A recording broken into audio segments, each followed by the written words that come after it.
Derelerden sel kimi, tepelerden yel kimi, bade-i serser kimi hara tələsir dünya. Haya düşür, haylanır, kartal olur, kıylanır, ömürlerden boylanır, özü boyda sir dünya. Elə sərtdir, bir dinçliyə həsrətdir, gah bizi yesir etdi, gah özü yesir dünya. Gah zəhər, gah şərbətdir, gah sevgi, gah nifrətdir, gah mələk, gah ifritdir, gah kölə, gah öz dünya. Gah çirkindir, gah qəşəng, gah quzudur, gah köşək. Gəlin biraz dərsləşək, bir biz olaq, bir dünya.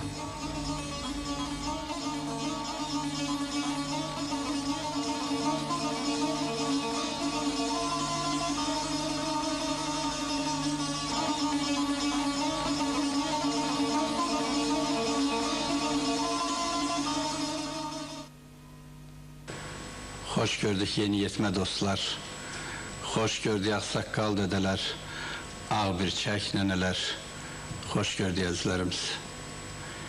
Dünyanın mayası dərdlə yoğrulub, dərdlə tutulub bu dünyanın yükü.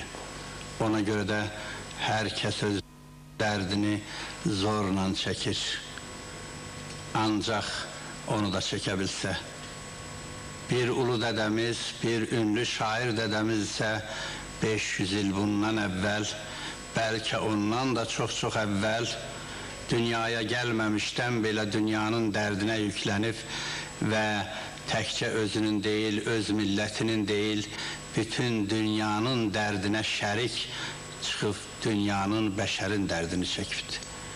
Mən kiməm, bir bikəsü, biçarəvi, bixənaman, talim aşifdə, iqbalım nigün, bəxtim yaman, harda bir qəm etsə məndən istəsinlər, mən zaman, yəni mən zaminəm onun dərdlərinə, gəlib kim dərdi çəkə bilmirsə, o itkin dərdini, o perik dərdini məndə tapa bilər. Bəşərin dərdini bütünlüklə çəkdiyindəndir ki, 500 ildir şərq bu böyük söz sərkərdəsini, bu böyük söz adamını, iman adamını unutmayıb və dünya bizimlə bərabər Böyük Füzulinin 500 illik toyunu, 500 illik düyününü etməyə hazırlaşır. Əsrlər boyu Böyük Füzulinin dərdi tarın simlərini əridib, nazildib, çöpə döndərib, ondan da artıq sapa döndərib, görünməz eləyib. 500 ildir ki, Böyük Füzulinin dərdi müğənniləri yandırıb, yaxıb. Ən böyük müğənnilər özlərini Füzuli nəfəsinə kökləyiblər, Füzuli nəfəsi ilə məşhurlaşıblar. Zamanımızda Füzulinin dərdi saza da sirayət eləyib, sazın da simlərində fəryad qoparıb. Şəkidə bir gözəl aşığımız var, Aşıq Sakit. Mən onu 4-cü sinifdən tanıyıram, atası Mahmud kişi Dağıstandan götürüb, Kəlbəcərə Aşıq Şəmşirin yanına şəhidliyə getirmişdi. Ustad sənətkarın ağıllı şairdi, bir gündə ustad olur. Bugün Respublikamızın, millətimizin ustad aşıqlarındandır. Və bu yerdə deyim ki, bizim klasik ləzgi dostumuzdur. Ləzgi Əhməd kimi və Molla Süleyman kimi nəfəsimizi başa-baş mənimsəmiş, bizim olmuş, bizimlə bir ürəkdə, bir köynəkdə, bir diləkdə yaşayan bir qardaşımızdır. Həm gözəl şeirlər yazır, həm gözəl saz çalır, sazla sözü birləşdirən bir aşığımızdır. Füzuli bu ruhda çiçəkliyib üzə çıxıbdır. Bu günlərdə mən Şəkidə onun ifasında məni canından usandırdığını Gəraylı üstündə, Dağıstan Gəraylı su üstündə kükrəyən gördüm. deyim ki, bu Dağıstan gərayılısını da bizim gəraylı ənənələrimizə yataraq, gəraylı ənənəmizə köklənərək bu havanın özünü, Dağıstan gəraylısını da aşıq sakit yaradıbdır. Mən çox onun haqqında danışmadan kənara çəkilib sizi bu böyük yaşığımızla və böyük şairimizlə bir də sazın simləri ilə baş-başa qoymaq istəyirəm.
Bu sevdadan usanmalım.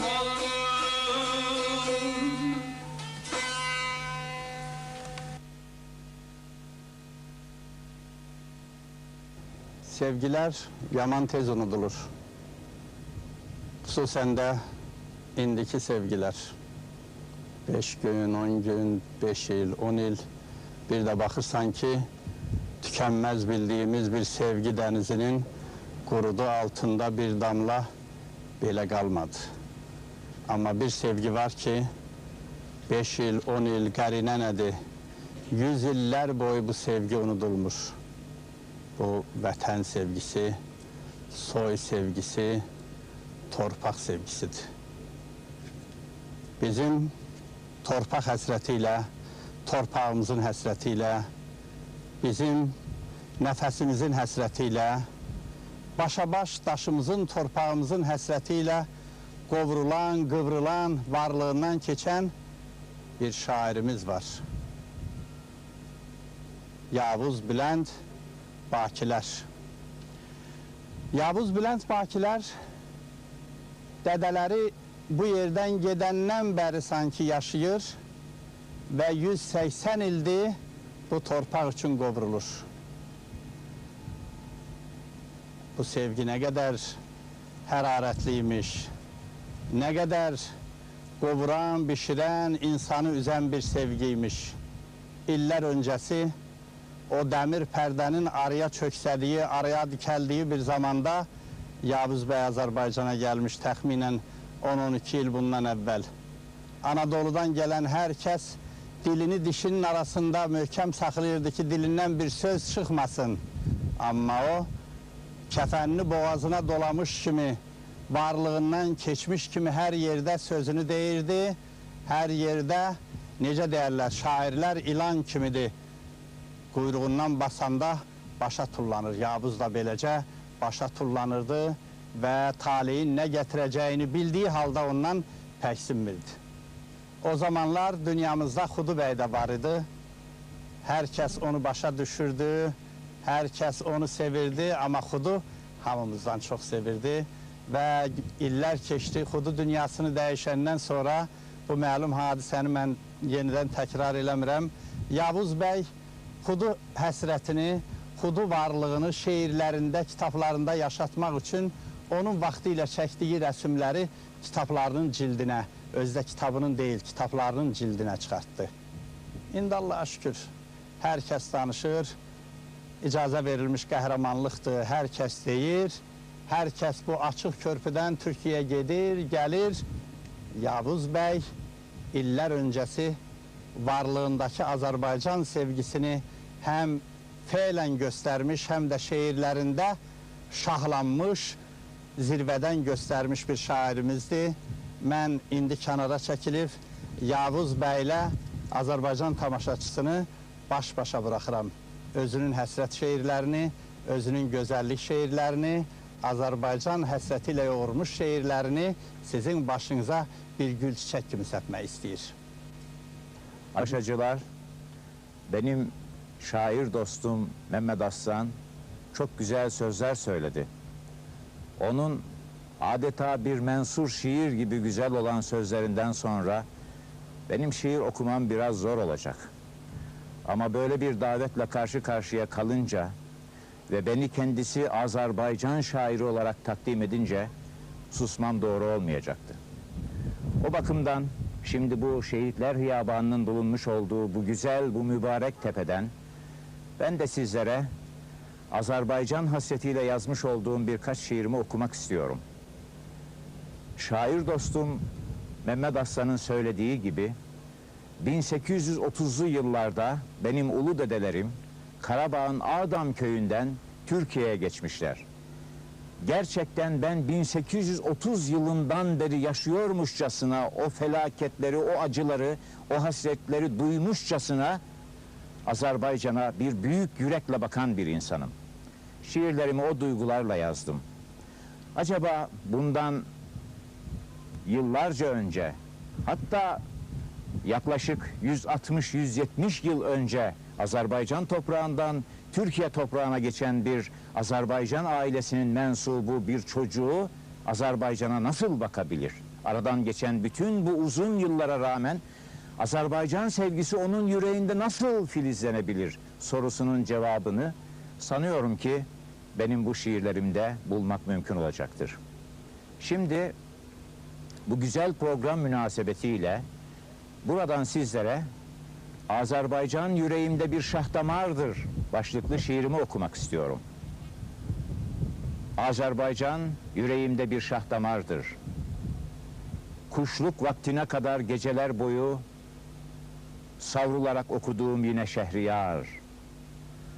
Alaceylanlara benzer hep Azeri türküler. Dinlediğim tar. Ayrılmaz başımdan, bırakmaz beni artık.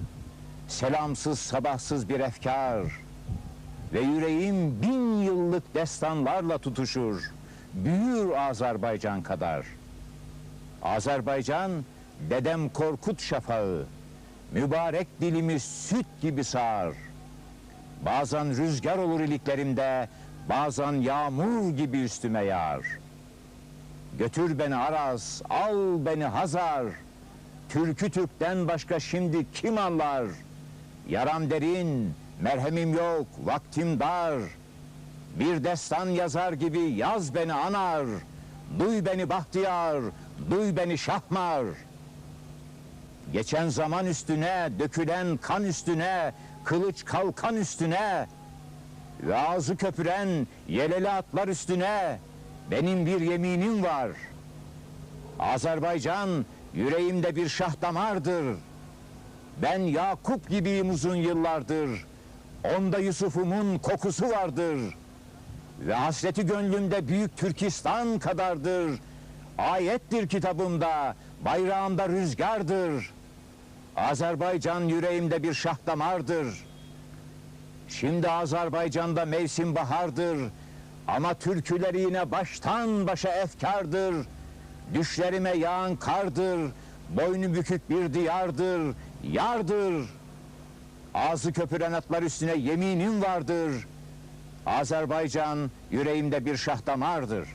İkinci şiirim yine bundan çok uzun yıllar önce yazdığım Azerbaycan şiiri.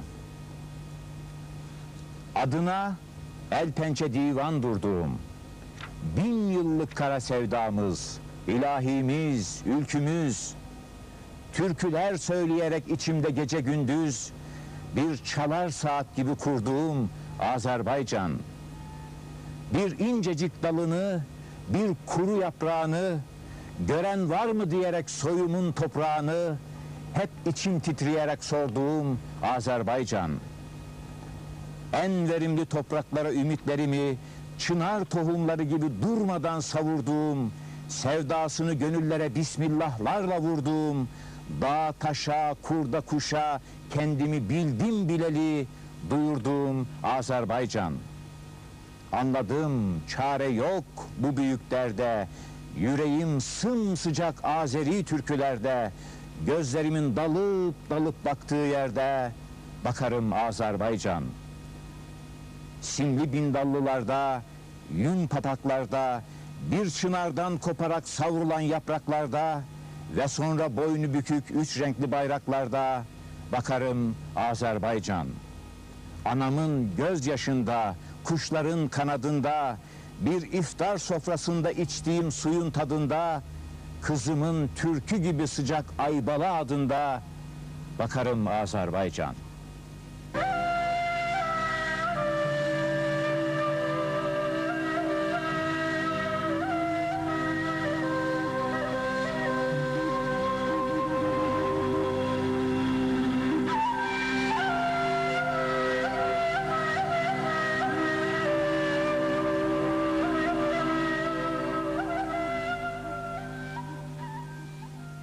Türk milleti dünyanın evvelinden bugüne kadar birbirinin derdine kalmış, birbirinin oduna yanmış, birbirinin xeyrine sevinip, şərine məyus olmuş bir millətti. Yoksa tarihin müxtəlif çağlarında məhv olup getməyə məhkum olardı ve bugüne gelip çıkmazdı. Bu mənada bizim başımıza gelen tarihi belalarda Türkiye Anadolu Türklüyü bizim arxamızda bir qala kimi, mənəvi qala kimi dayandı. Həm də təkcə mənəvi qala deyil, hər işi ilə, hər gücü ilə, hər maddi imkanı ilə köməyimizə çatmaq qeyrətini özündə yaşatdı. Nədim Qaya qardaşımız da Anadolu Türklüyündən Azərbaycana gəlmiş bir qardaşdır və Azərbaycanda Azərbaycan Gəncliyinə Xidmət Fondu deyilən bir fond yaradıb. Bugün bu Şəkiyə, bu gözəl dağın ki qarşısında dayanmışıq. Şəkiyə gəlişinin də məqsədi həmin fondla bağlıdır. Daha doğrusu onu Şəkidə, Ağdaşda tez-tez görmək olar. Nədim bəy, istərdim ki, bizim tamaşaçılarımıza, dərədən, təpədən bizi izləyənlərə o böyük qeyrətinizi, bu fondun, bu cəmiyyətin gördüyü işləri özünüz öz dilinizlə çatdırasınız. Öncelikle böyle bir fırsatı verdiğiniz için size çok teşekkürlerimi bildiriyorum. Sağ olun. Hizmetimizi hepsini tek tek saymaya herhalde gerek görmüyorum. Ancak bu sabah biz sizinle birlikte burada güneşin doğmasını müşahede ettik. Gördüğünüz gibi güneşin doğmasıyla tabiat ne kadar ferahlandı, ne kadar güzelliklere sahip olduk. Ve ne kadar sevindik, ne kadar harikulade bir olaya şahit olduk. Bu dağlarda görüntüledik. Biz başka bir güneşin doğmasını da müşahede etmek istiyoruz. İslam güneşinin, kardeşlik güneşinin Azerbaycan'da doğmasını müşahede etmek istiyoruz.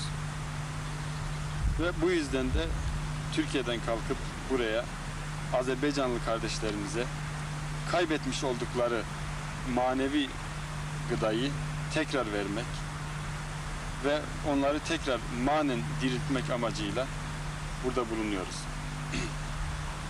Belki biz hayriye işi olarak buraya çuvallarla un da getirebilirdik. Belki hem derman da getirebilirdik. Ama həm də elə gətirirsiniz, orası da var. Bəzən bunu görürük, bəzən görmürük. Artık Ama hər halda siz o kişiliğinizi gösterirsiniz, biliyorum. ancak biz Gençliğe Yardım Fondu olarak gençliğin manevi ihtiyaçlarını, manevi gıdasını temin edecek faaliyetlerde bulunmak istiyoruz.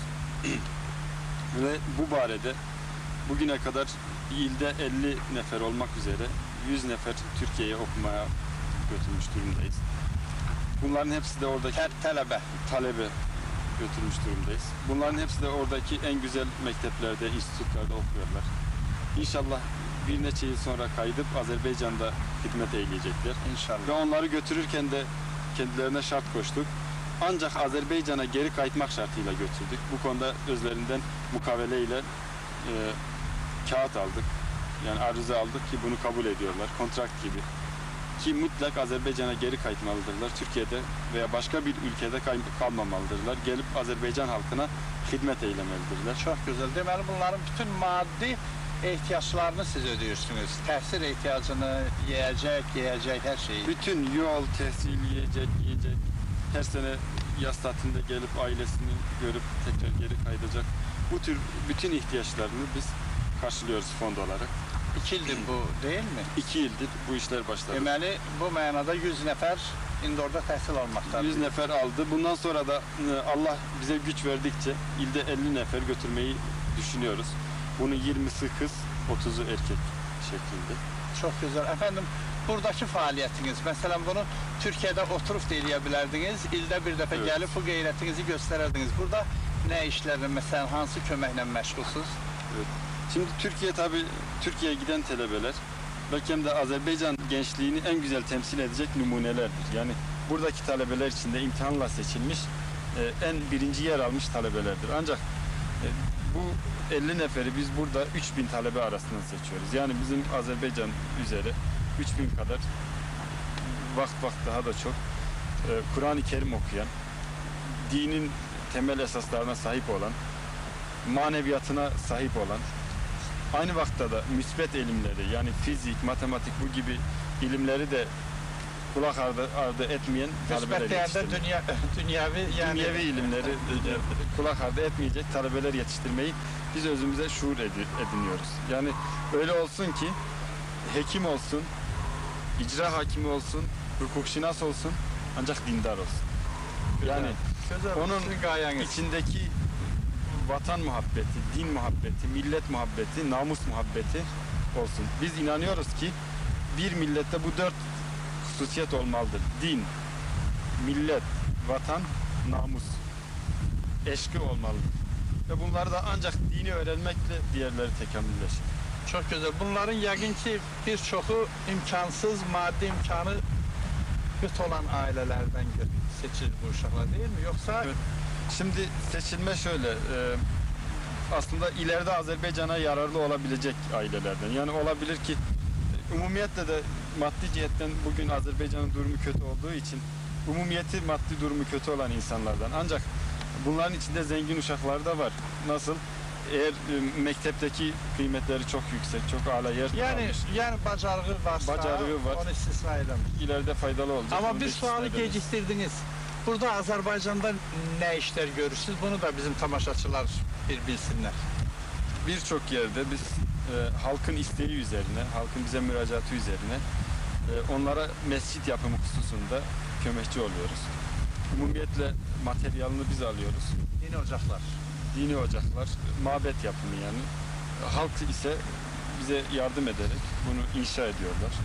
Bu şekilde bir 10-15 tane bugüne kadar mescit yapımı gerçekleştirildi Azerbaycan üzeri Allah'a şükür.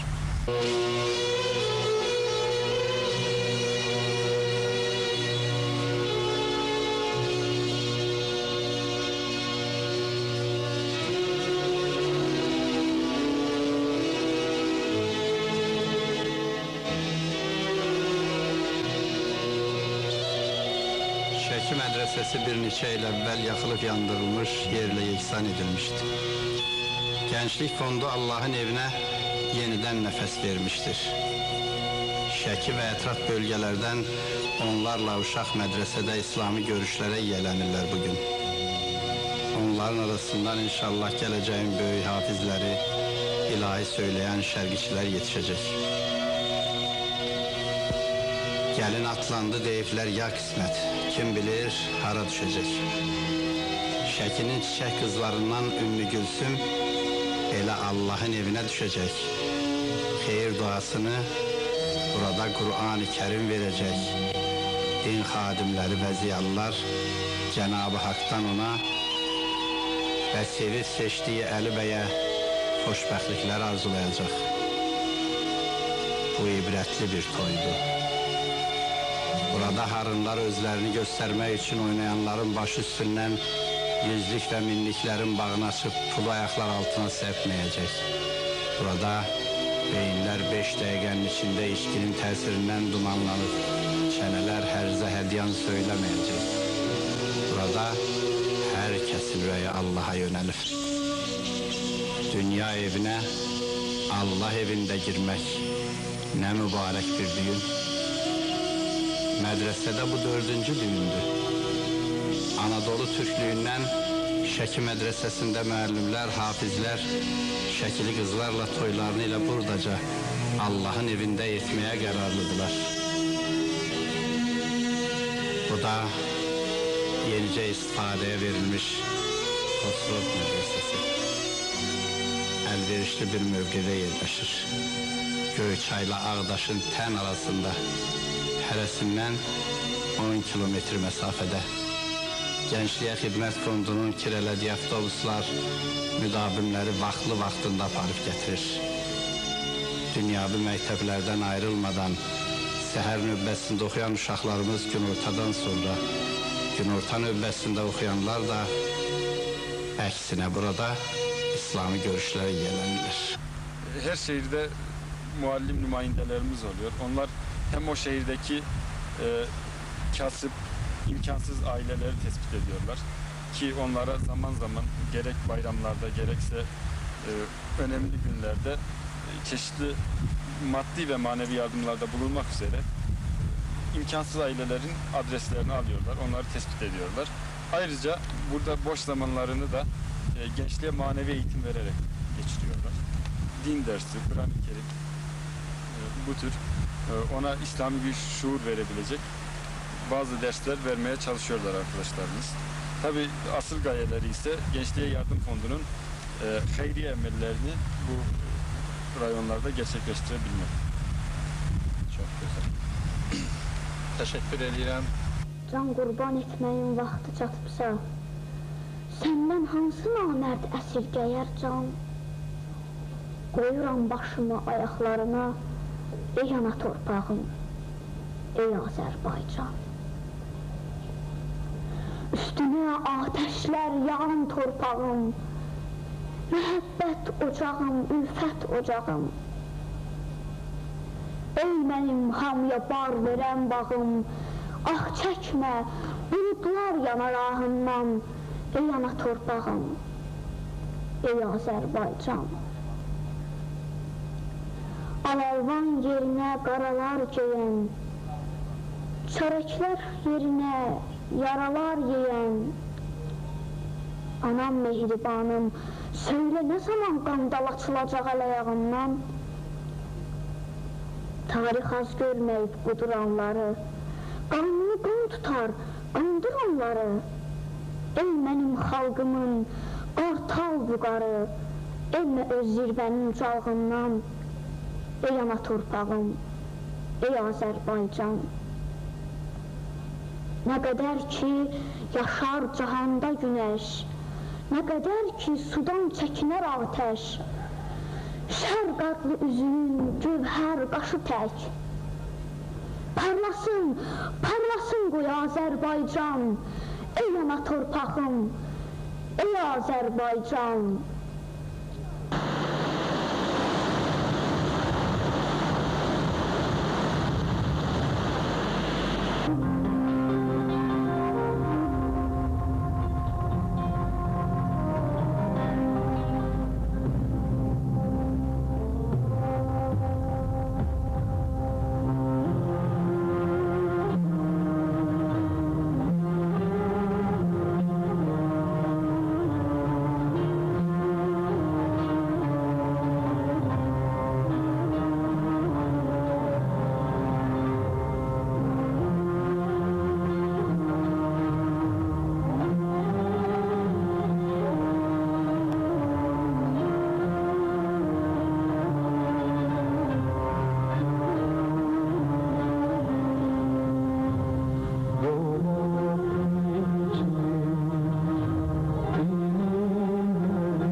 möhtərəm tamaşaçılarımız, veriliş boyu gördünüz ki, xeyirxah işlərdən, xeyriyyə işlərindən, vakf xidmətindən söhbət açdıq və Türk qardaşlarımızın, yəni Anadolu Türklüyünün bizə göstərmiş olduğu xidmətləri dilə gətirdik. Dilə gətirmədiyimiz bir şey var ki, bəlkə Əziz Hudayi vakfının mənsubları, bu vakfın sahibləri, bəlkə Azərbaycan Gəncliyinə Xidmət Fondunun qurucusu olan Nədim Qaya da bu cavan balamızın, bu ömrünün əvvəlində tufanlara düşmüş balamızın dərdinə qala bilər. Bu Goranboy rayonu Todan kənd sakini Vəfadar Tofiqoğlu Rəhimov haqqında mənim düşüncələrimin bir göynəyidir. Dilimə gəlib, ona görə də fikrimi düzəmməli tamamlaya bilmirəm. 14 yaşında balamızı indidən bir tufan, bir xəstəlik bürüyübdü. Saza, sözə çox böyük ürək verən, sazı ilə ətrafdakiləri ağladan bu balamızın müalicəsi burada deyil, xarici ölkələrdədir. Ona görə də bir vəqfin, bir imkanlı şəxsin çox böyük köməyi ilə o həyata qayıda bilər. Goranboy rayonu Əmanət Bankının hesab nömrəsini də deyirəm. 34 950. Bəlkə bir köməyiniz oldu. Onun köməyinə çatmaya çalışın. Bu verilişin ərsəyə gəlməsində bizə yardımcı olmuş başqa yoldaşların da adını bu son dəqiqələrdə çatdırmaq istəyirəm. Bu dəfə çöl çəkim işlərini, çöl çəkimini Türkiyədən Tibb İnstitutunda oxuyan bizim Anadolu Türklüyünün gözəl oğullarından Hüseyin Böyük Fırat çəkdi. Kamerasını da özü ilə bərabər gətirib və bugündən sonra dərədən, təpədən mənimlə bu verilişi ərsəyə gətirənlərlə bir olacağına söz verdi. Teleoperatorumuz Azər Məmmədovdur, səs rejissorumuz Fikrət Ağazadədir. Beləliklə sizinlə sağollaşıram. Allah amanında yeni bir dağ zirvəsində, bir dağ aşırımında görüşənə qədər.